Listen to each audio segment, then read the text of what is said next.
বিভিন্ন আসবাবপত্র আমরা যেটা ফালাই দিই, প্লাস্টিক দিয়ে একটা মানুষের আকৃতি তৈরি করেছে কক্সবাজার সমুদ্র বিচের মধ্যে।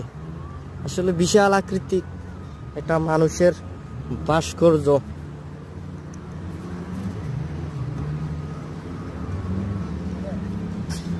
চারদিক দিয়ে রশি দিয়ে বাঁধিয়ে রেখেছে।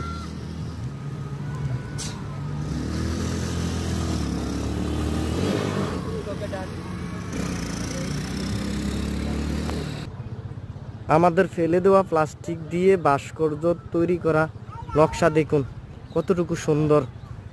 আসলে একেবারে হুবহুব একটা হিংস্র দানবের আপনার রূপ দিয়েছে বিভিন্ন আসবাবপত্র দিয়ে।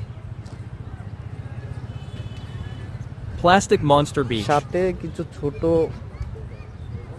মানুষের আকৃতি আছে দুই পাশে দুইটা।